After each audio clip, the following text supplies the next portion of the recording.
All right, hello everyone. I'm Lonnie with Untitled Nerd Network, brought to you by the fine folks at Infinity Flux in Hickson, Tennessee. And we are not live. This is a pre-recorded interview at Chattacon 43.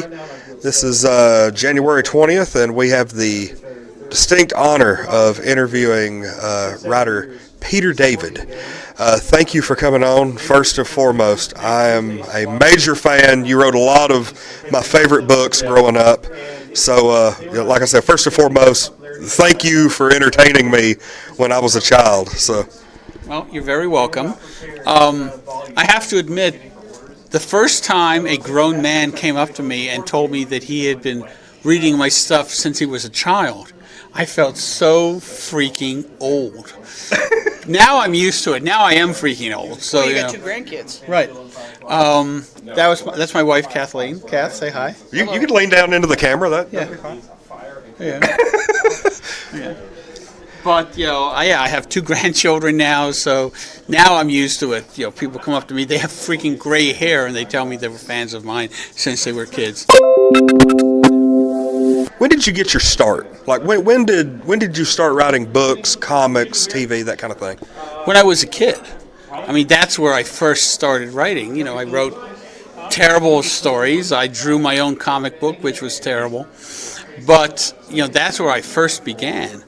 I became a writer when I got older.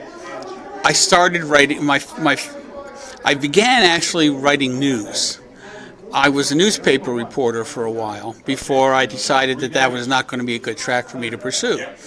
So then I wound up moving to New York City, where I got a job in the sales department for Playboy paperbacks, which, despite the title of it, was actually a really great publishing arm. They had top flight authors like Morgan Llewellyn and Ann Tyler, who wrote The Accidental Tourist. I mean, really great books. And then they went out of business, and I wound up in the sales department at Marvel Comics. At the same time, I also had a literary agent now, a woman named Sharon Jarvis, who was the editor of science fiction at Playboy. So I wound up writing novels and being able to get them published, and working at Marvel Comics. Long story short, I wound up writing comic books as well. What year was that when you started writing at Marvel? The time I first started writing at Marvel was like the early 1980s. It was like something like 1983 or so. I became a full-time writer in 1987. I will always remember that it was 1987 because it was the year after the Mets had won the championship. I remember that very distinctly because the Mets... Marvel Comics had a publicity thing where Spider-Man and Mary Jane got married on the pitching mound of Shea Stadium with Stan Lee reading the vows. And I remember that in particular because I wrote the vows. Oh. Yes, I wrote the vows that Stan read. And I was sitting up there, and there were some guys behind me who were kind of making noise and razzing the whole thing. And I turned to them and I said, "Would you guys shut up, please? I want to hear this. I wrote what he's saying."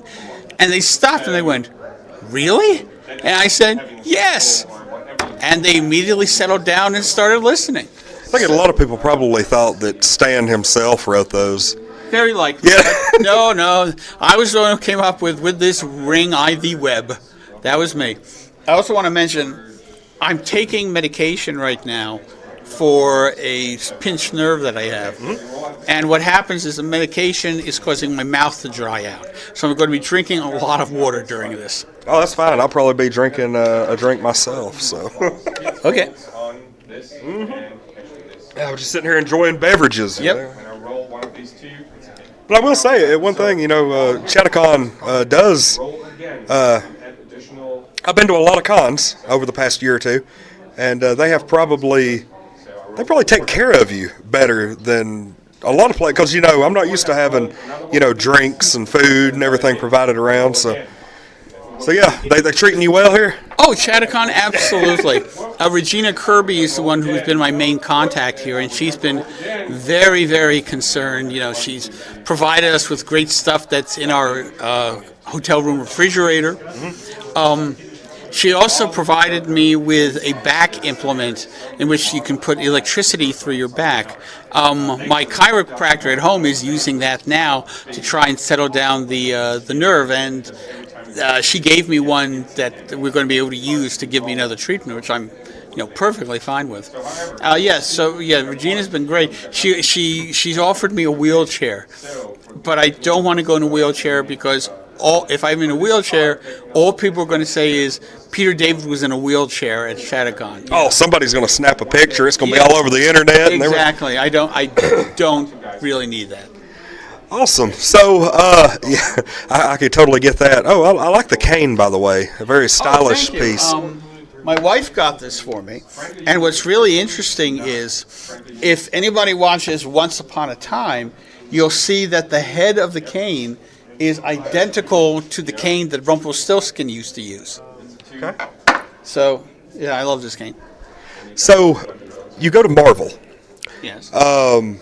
And I will say I'm far more familiar with your comics works. That's probably what I'm going to concentrate on a little more. But we will go on to the non-comic stuff. I want to give you the opportunity to throw that out there. All right. Now, you go to Marvel, and at what point do you begin that run on Incredible Hulk? It was like 1983 or 1984, or maybe 1984. What happened was I had been writing Spider-Man, and I was fired off of the comic because there was basically a tremendous resentment from editorial that this guy from direct sales with no previous comic book writing experience had been handed the keys to Marvel's flagship character. So there was a great deal of hostility about that. And Jim Owsley, my editor, basically fired me off the book in order to try and save his job, which didn't actually work because he wound up being fired later. But I'm sitting there in my office, and Bob Harris walks in, and he says, I want to talk to you about something. I said, okay, what do you want to talk about? He says, would you be interested in writing The Incredible Hulk? Because he was taking Al Milgrom off the book, and he had absolutely no one available to write it. He had gone to every writer and every editor asking if they would be interested in writing the Hulk, and was turned down by everybody.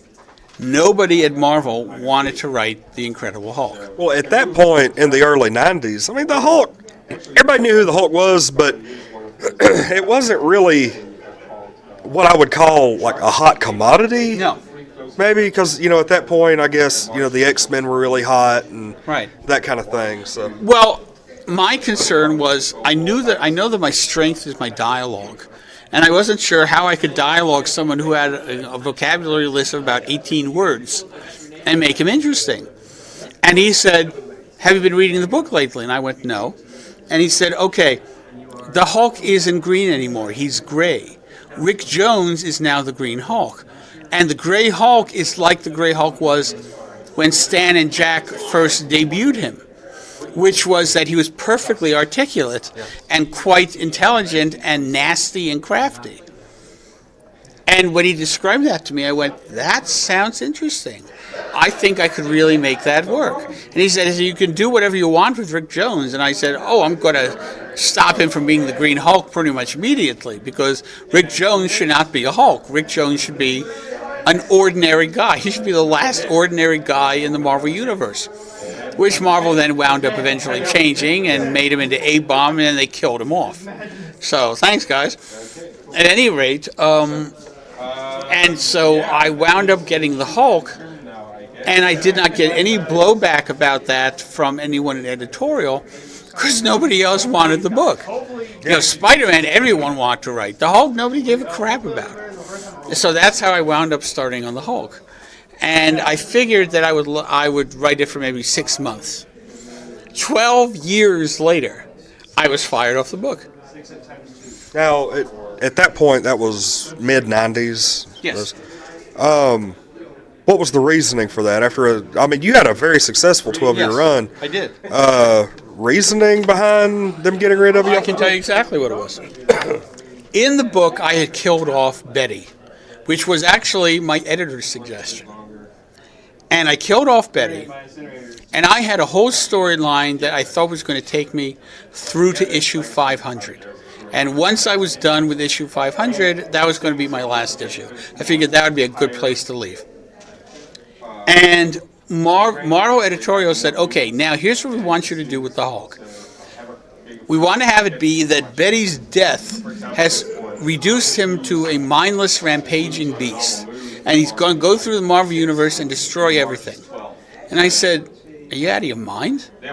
Why would that happen? That wouldn't happen. And they said, yeah, but that's the stories we want you to write. And I said, that's a terrible idea. Unbelievable. Unbelievable. I said, that contradicts everything that I've done to the character in the past 12 years. And they said, yeah, but those are the stories we want. And I said, I'm not going to write those stories.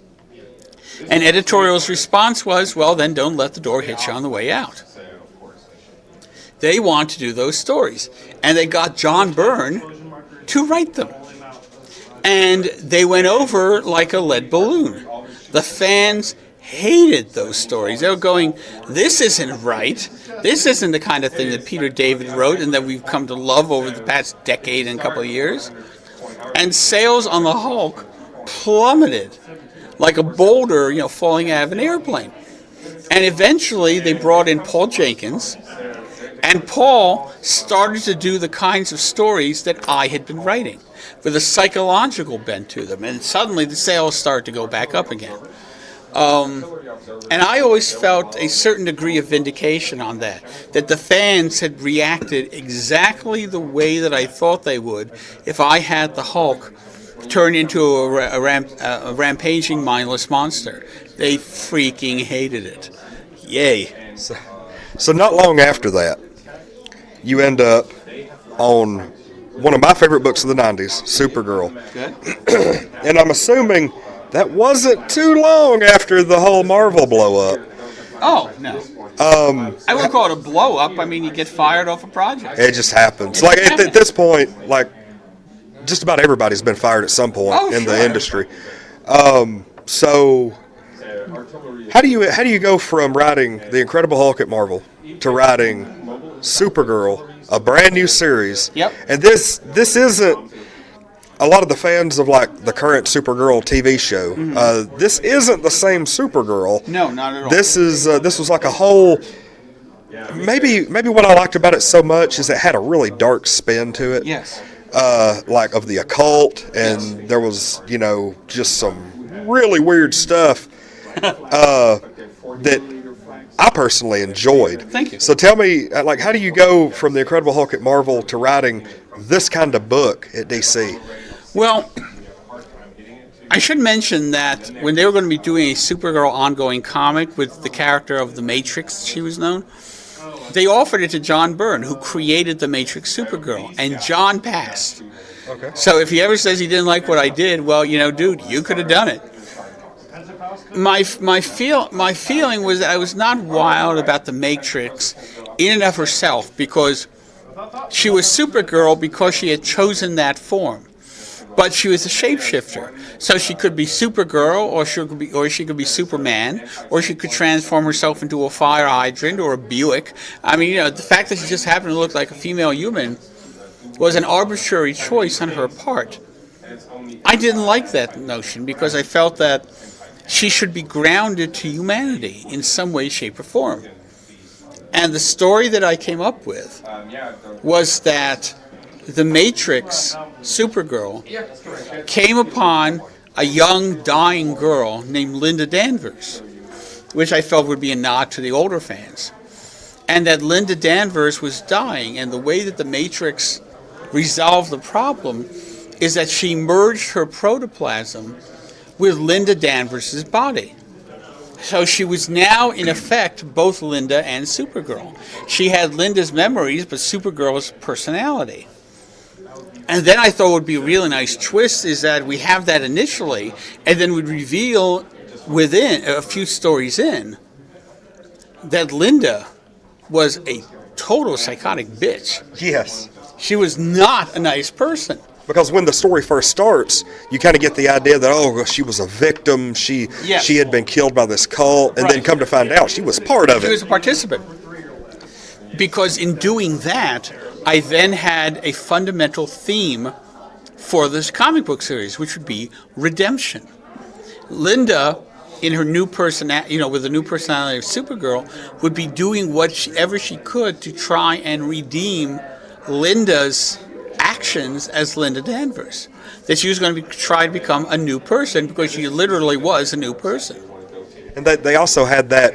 It was kind of like the the Peter Parker deal. He's always trying to hide his identity. Yeah. I know she had a lot of instances where I believe it was either issue 1 or 2 where she had her Supergirl outfit on, and then her parents showed up to visit unexpectedly. Yeah, exactly. Well, I actually had her reveal herself to her parents around issue 12 or 13, I think it was. And I was very pleased because in the Supergirl TV series, they copied one of my exchanges where she says, there's something about me that I haven't told you. And in both instances, both her parents and the young guy she was telling both say, oh my God, you're gay. And she says, no, I'm not gay. I'm, in the comic book, she says, I'm Supergirl. In the TV show, because she didn't have a name yet, she said, I'm the girl from the airplane. But they copied that for the TV show. I was so pleased about that. And that's actually one of my favorite scenes in the comic book, where she tells her parents that she's Supergirl. And her parents aren't believing her, and her father says, look, you're not gay. There's a nice guy in the Vice Squad I'd like to introduce you to. And Linda's standing there with her back to them, and she turns around, pulls open her shirt to reveal the S, and is now transformed into Supergirl and is floating a foot off the ground. And her parents absolutely freak the hell out. It's like, what have you done with Linda? What are you? What are you? How could you do this? Oh my God, oh my God. And they throw her out of the house. And eventually she winds up being able to make up with her parents. But, that took a little bit of a while. And I loved writing Supergirl. My endeavor was, what can I do in this book that makes it significantly different from all the other super books? And I did come up with the angle of focusing on religion, mythology, the occult, because I figured no other Superman book has ever touched on any of that stuff. So I'm going to make that the underpinning of this one. I will say, just my personal testimony as far as this book is concerned, is through the early part of my collecting, the Nightfall series happened, the Death of Superman, all that different stuff happened, and I never got into DC, but just by some weird chance picking up this book, I became a huge fan of the series. It's a great cover. I absolutely love it. And like I said, it was just I had a couple extra dollars, and then it became a monthly pick. I had to get it every month. And I'm now so very pleased because DC, after letting the comic books lie fallow for a couple of decades, are now reprinting my Supergirl work, which I'm thrilled about because they did a reprint of the first 7 or 8 issues and the last 5. So they completely bypassed all the great work that Leonard Kirk did on that series, and now that's all finally seeing print. Pretty much thanks to the TV show. Yeah. Now, after Supergirl, I personally got out of comics for a little while around the year 2000 or so, and hopped back in a few years later. After Supergirl, what kind of things were you up to? For DC, that's a very broad question. Let's see. I wrote Young Justice. I also wrote Aquaman, both for DC. Yes, I know. Then after Supergirl was canceled, I took all the concepts that I was going to be using if the series had continued, and I transferred them over into an original comic book that I wrote called Fallen Angel, which DC published 20 issues of and then stopped publishing. And when they stopped publishing, IDW Comics had fallen in love with the series, and they called me up and said, we want you to bring Fallen Angel over to IDW, and we'll continue the story there. And that's exactly what I did. Awesome. All right, now I don't want to miss this story. Last year you had some issues, Yes. kind of some controversy. You know, the internet does everything. Yeah. Where you had some tax issues and started a GoFundMe. Now, I didn't really keep abreast on the situation after the initial announcement. Okay. So let us know, what happened, what was the story behind that, and how it resolved itself. Many years ago, I had a TV series on the air on Nickelodeon called Space Cases. I made a lot of money then. I mean, a butt ton of money. And what I did was I had it, in the bank. Half of it was going to go to pay taxes. The other half was going to be in my kids' college fund. And on April 15th, I swung by the bank just to check what my current level was, because I was about to write a check to the IRS, and discovered to my shock that half of it was gone. The reason half of it was gone was that my then wife, who was also signatory on the account, took it. And she used it to hire herself a lawyer and launch a divorce action against her. Oh, fun. Yeah, real fun. So now, not only did I not have the money to pay the taxes, I no longer had money to pay for my daughter's college education, and I had to hire my own lawyer. So, my priority was hiring my own lawyer and trying to save some of the money for my daughter's college education. So none of it went to the IRS. And you know what? They noticed it.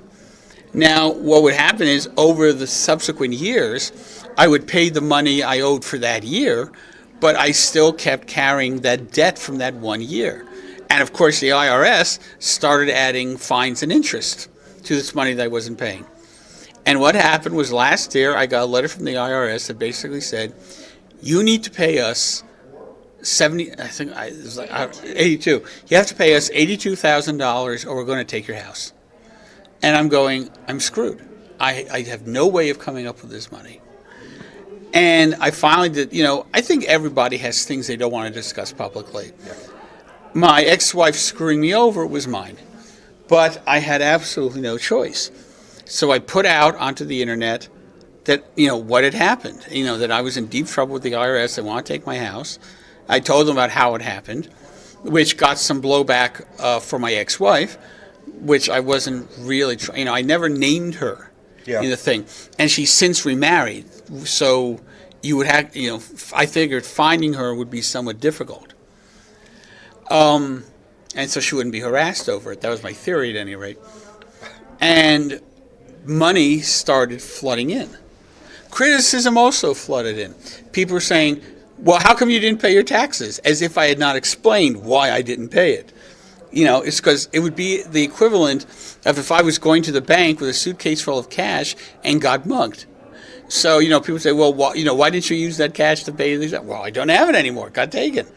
Because I have paid tens of thousands of dollars in taxes. Oh, yeah. I can imagine. Yeah. So, but, this was a place where I was putting myself in the fans' hands. The majority of the people were supportive. I sure heard from a lot of people who had their own problems with the IRS. Some people were critical, and they generally used as an excuse, they just ignored what I had written about this was not something I intended to do. I was the victim here. And I wound up making a ton of money from the income. And the other person who I should really mention is Eric Larson. Because Eric said, do you have any artwork by Jack Kirby or Steve Ditko? Because if you do, you should sell it. And I did have a 2-page Steve Ditko sequence from Incredible Hulk #6. I had that framed up on my wall. Ooh. Now, when I bought it some years earlier, I had paid $2,000 for it, which was a lot of money at the time. So I figured, well, maybe the prices have doubled or something like that. But so that would be like $4,000. That wouldn't be bad. It's not going to get me that far, but it wouldn't be bad. When did you make that purchase? When did you get that piece? Oh, good Lord! It was back in the early '90s. Okay. It was part of an auction that was done by Sotheby's. Whereas stuff back then was appreciated, but not to the level it is now. Yeah, exactly. Well, I didn't know that. Yeah. So I contacted an art dealer that I knew. And I told him what it was, and I sent him a picture of it. He started shopping around. He calls me back, and he says, how does $43,000 sound? I'm going like, are you kidding me? And he says, no, that's what I can get you for it. I guess that'd probably be enough money to buy a new pair of underwear at that point. Yeah, at that point. Yeah, pretty much. And between that and the fans' generosity, I was able to wipe out all the debt that I had to the IRS. All of it. It was fantastic. So it's taken care of now. It's done. It's gone. That I am actually financially secure for the first time in my adult life, I think. Just certainly for the first time in 25, 30 years. Because I've been carrying that debt. It's certainly the first time in my second marriage that I felt financially secure. So, I mean, if you had like just one thing to say to the, court of public opinion in regards to that situation, what would that be? I would like to thank the vast, vast majority of them for not thinking less of me and pitching in to help me get this debt off my ass. I mean, I got in some huge contributions. My God, I'm blanking on his name. Who created Walking Dead? Robert Kirkman. Yeah. Robert Kirkman sent me $5,000. Holy crap! I was just amazed by. So did George Perez. I was amazed by some people's incredible generosity, and it got me out of a very tight spot. Because if I hadn't paid them off, they would have taken my house. Yeah, it's good that you got that taken care of. Yes. So since, let us know what you've been doing recently. I know you've, I believe they told me before the interview you have a Battlestar Galactica project going on right now. Yes, the first issue came out this week. I was contacted by Nick Barucci of Dynamite Comics. He said, we would like you to write a Battlestar Galactica comic. And I had written a Battlestar Galactica novel, and I said, well, that's a nice offer, but I don't really know if I'm interested in doing a whole comic book series about Battlestar. And he said, wait. He says, in this series, the modern-day version of Battlestar Galactica is going to come face-to-face with the original 1978 Battlestar Galactica. And I said, are you kidding? And he says, no, that's what this series is going to be. And I thought about it, and I said, I cannot pass that up. I absolutely cannot pass that up. And so I wrote, it's 6 issues. I've written 5 so far, which is really easy because I had to do a detailed outline of the series, which was approved by the movie studios and the TV studios beforehand. So it's actually some of the easiest writing I've ever done. And I came up with a story that I'm so pleased with. I mean, I'll give you an example. In the second issue, they come face-to-face for the first time. Bill Adama, Saul Tigh, and Laura Roslin meet the original Adama and Starbuck and Apollo. And Bill Adama takes one look at them and orders them to be taken by Marines and put in the brig. Why do you think that's the case? Because Apollo looks like a 20 years younger Tom Zarek, because they were both played by Richard Hatch. So he immediately assumes that Apollo and Tom Zarek are Cylons, right? Because they know that Cylons age, so Zarek is obviously an aged version of this younger skin job. And it was tremendously entertaining, and so that really gets things off on not the greatest of footings. And I just think the fans are going to read that and go, my God, of course that's what they would think. I wish to God that Richard Hatch was still with us, because Richard would freaking love that. He would love it. And many fans have been asking, and I'm saying, yes, Starbuck does wind up fracking Starbuck. We wind up seeing the both of them in bed. They're both lying there in bed with the blankets up to there, and they're both smoking cigars. And it's great. And the original Starbuck says, well, every time people tell me to go frack myself, I can tell them I did. That was one of those little mumblings going around, that everybody has been talking about this weekend. And I was like, all right. I'm also writing a regular book for Marvel Comics called Ben Reilly, the Scarlet Spider. Yes. And I'm having a great deal of fun with that. He's such a fascinating and unique character that I'm having a great old time writing his adventures. He moved over to the West Coast, right? No, he's in Las Vegas. Which I guess That's is the West Coast. Yeah. He moved over to the West. Because I had read the first issue, Right. and because I was like doing some reviews and stuff. Okay. And so, yeah, I mean, I like, because he was another one of those 90s mainstay Yes. characters that I really enjoyed, and up to hearing about that series coming out, I had no clue that he was even still alive. Oh, yeah. The last thing I had read about him was the last issue, what was it, Spider-Man 75 back in the late 90s, where Yeah, he about dissolved and he was Right. gone. So. Oh, he's back. And he's such a fun character to write. The one snag we hit was that the artist came up with a new costume for him, which was at editorial request.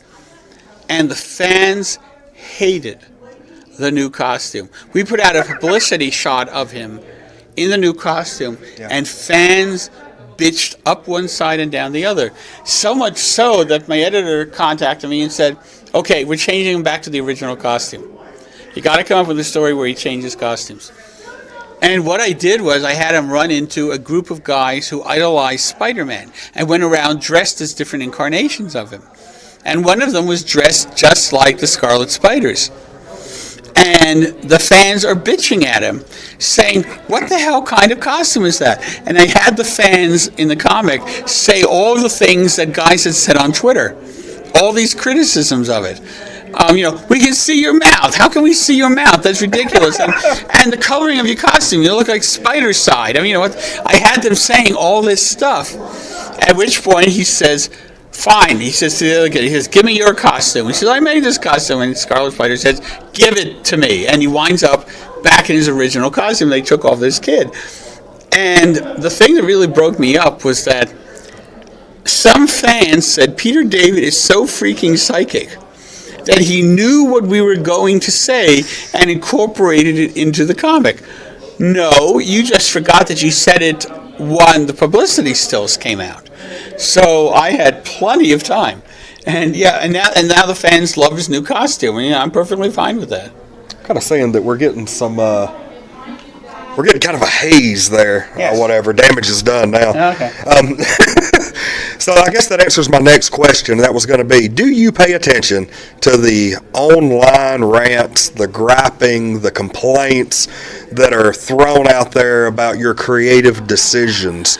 Or do you just say, you know what, it's my story, you're going to deal with it? I can do both. Yeah. I read reviews, and if they say something good, I'm pleased. And if they say something bad, I'll give you an example. Many, many years ago, there was a server called it was a Usenet thing. Not CompuServe. There was another thing that I forget. It was online.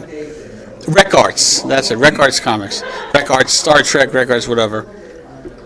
A guy posted a review of my most recent Star Trek novel, was The Captain's Daughter. And he hated it. Absolutely hated this book. And I read the review, and I kind of shrugged, and I went, okay, well, I hope you like the next one better. And a week later, he starts a new thread. Peter David doesn't give a damn about the fans. Why did he say this? Because I didn't challenge him on his review. Now, if I had challenged him, then the line would have been, Peter David can't take criticism. Yep. So that really underscored for me the notion that you're damned if you do and damned if you don't. Is it more difficult being a creative type now as opposed to the late 80s? Well, back in the 80s, there was sort of a curtain between fans and pros. That curtain is now pretty much gone. You can write at the pros out there who you originally just knew by name. You can tell them what your feelings are about the comics. And sometimes people can be unbelievably hurtful, and they don't think about it. They don't really think about the notion that these are human beings who are reading this stuff and can get their feelings hurt by it. I don't generally get my feelings hurt by it because I've been doing this too long. Yeah. I should say doing this so long that if people don't like my work, I just shrug and say, well, I hope you like the next one better. That's the simplest thing. But yes, we've been saying for years, for decades, that the fans are the real editors of Marvel Comics. And that really is true. The fans united against the Scarlet Spider's new costume, and the editors said, okay, the fans have spoken, let's put him back in the original costume. And the fans loved it. They loved him, that they had been paid attention to. Except for the ones who thought that we just did it psychically, But, the fans' opinions are always going to be out there. And if you're going to take it to heart, you should stay the hell off the internet. Yeah. You just stay away from it because you don't need this aggravation. But fans can also be incredibly useful. I'll give you an example. I was doing an online interview about Spider-Man. It was in real time. And I was writing Friendly Neighborhood Spider-Man at the time. And at that point, J. Jonah Jameson had launched a lawsuit against Peter Parker because, he tricked him into selling pictures of himself. And I was asked, is Joe Straczynski going to be, concluding that story? And I said, I'm sure Joe's got something really cool cooked up. And then I thought, I should really check. And I contacted the editor and I said, how is Joe resolving the J. Jonah Jameson suing Peter Parker? And my editor said, he's not. I went, what? He said, no, he's not going to be concluding it because we're going to be doing a story in which it was called One More Day, in which we tossed out all the stuff that had happened, and people were not going to remember any of this stuff. And we knew One More Day was coming, and Joe wasn't going to bother concluding the storyline with Jonah Jameson. And so I said to my editor, can I do a story that concludes it? He said, go ahead. And it turned into Friendly Neighborhood Spider-Man number 24, I think it was. Maybe 23. But it was one of my favorite issues, the way that story came out, and it was entirely because a fan said he wanted to see it. And I said, okay, well, we're going to do it then. Having not read it, can you spoil it for me and tell me what happened? Oh, sure. Spoiler alert. Basically, Jonah James. What happens is Peter Parker challenges Jonah to come meet him at this gymnasium, and Jonah shows up, and Spider-Man is there, and Spider-Man is standing in the ring, and he says, come on. He says, come on, Jonah. Why don't you just hit me? And Jonah says, well, I'm not going to hit you. And Spider-Man says, free shot. I won't hit back. Go on, hit me. And Jonah won't do it. And Spider-Man starts insulting him. And Jonah becomes so enraged that he climbs in and starts punching Spider-Man. And he's wailing away at him. And Spider-Man keeps going down but getting up. And Spider-Man doesn't at any point counterpunch or try to block him. He just lets Jonah pound the living crap out of him. And at the end, he slowly pulls off his mask and his face is all bloodied and bruised. And Peter says, are we done? And Jonah is standing there exhausted from having pounded on him. And then Jonah says, yeah, we're done. And Spider-Man pulls on the mask and leaves. And Jonah decides he's not going to sue him. That all of the anger that he had, he managed to vent out of his system by pounding on Peter Parker. And it also has my favorite final line. In the course of the comic book, Jonah had fired Robbie Robertson, and he goes to Robbie's house to explain to him and convince him to come back. And he's brought 2 bottles of wine. And at the end, he goes to get the second bottle of wine, and it's gone. Instead, there's a note there that says, thanks for the wine, you're FNSM. Friendly Neighborhood Spider-Man. And Jonah sighs and says, God, I hate that effing Spider-Man. And my editor was convinced we would never be able to get that through editorial. But sure enough, if you look at the last page, it's there right as I wrote it. I said, I'm not the one who named him Friendly Neighborhood Spider-Man. I'm not the one who had him abbreviated FNSM. I just took it to its logical conclusion. I hate that FN Spider-Man. Wow, I love it. Oh, all right. Well, one more question. Sure. And I want to go out in a blaze of glory on this one. You want me to set you on fire or something? No, Okay. not literally. Okay. Not yet, anyway. Okay. What is the biggest editorial dust-up you've ever been involved in? Like, what's the biggest issue where you've had an idea that you just really wanted to go with, right, and editorial is like, nope, and it just set you on fire, basically? Well, probably back in the old days of Incredible Hulk, I had Betty get pregnant. And I had a whole storyline involved with Betty's pregnancy. And Marvel said, you can't have her give birth. And I went, what? And they said, no, the Hulk can never have any children. Nowadays, he has, what, 3? He has 3 kids now, I think, running around the Marvel Universe. But I was told at the time, Bruce Banner cannot have any kids. And I was ready to resign off the Hulk. Because I was just so freaking pissed off. And my then wife convinced me to stay on the series. And I said I would not write a story in which Betty loses the baby. So Bob Harris came in and wrote it. I think it was in Hulk 360, if I'm right. Whatever it was, and I have to this day never read that comic book. Oh. Although people have given me the autograph, and I'm going, no, I didn't write that one. But that was probably pretty big. There have been some others. I wound up quitting off Aquaman because the editor was driving me nuts. He would give me contradictory instructions. Like, we want to show Aquaman as being a leader, but we don't want him to have anyone with him. And I'm going, like, how can you be a leader if you can't have people following you? And they said, we want you to do heavy political stories, but don't have them in Atlantis. I'm going, what the hell am I supposed to do? Have him go to Washington, become senator? I mean, what the hell are we talking about here? And the thing that finally set me off was I wanted to do a story in which I killed off Aquaman and have Tempest, Garth, become the new Aquaman.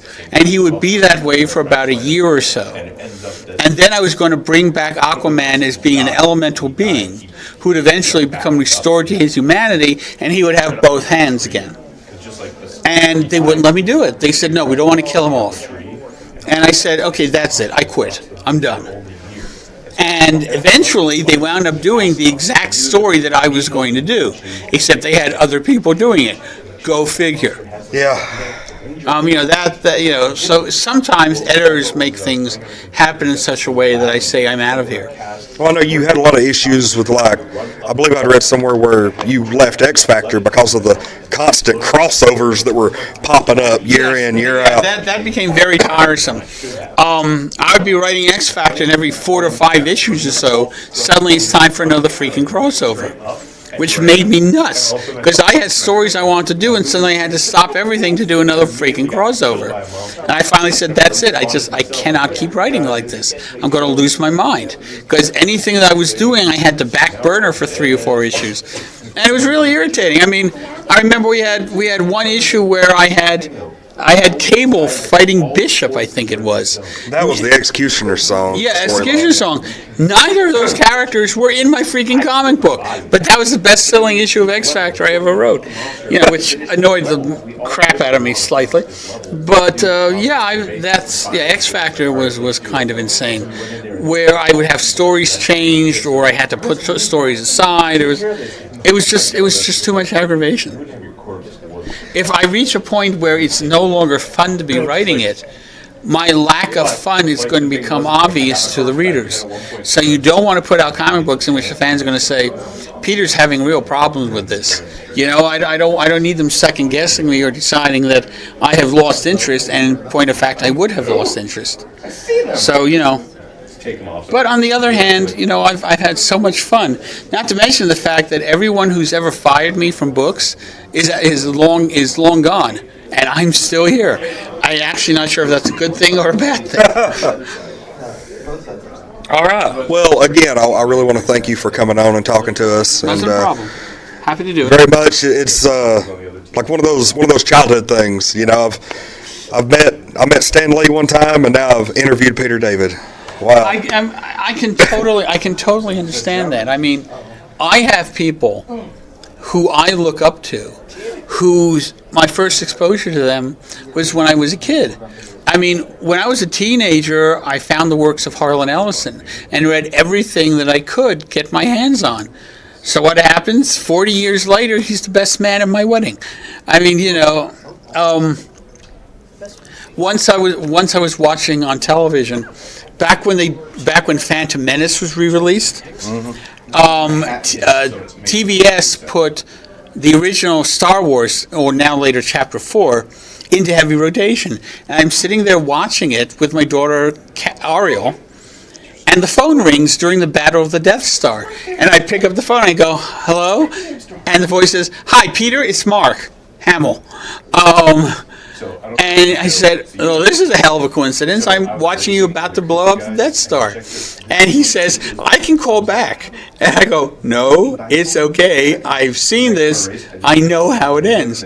But yeah, I mean, I have that all the time, because I'm sitting there going, what kind of life do I have? A freaking Luke Skywalker is calling me up while I'm watching Star Wars. A good life. Well, anyway, we are about out of time. Whoa, we turned a 30-minute interview into about an hour interview. Yep.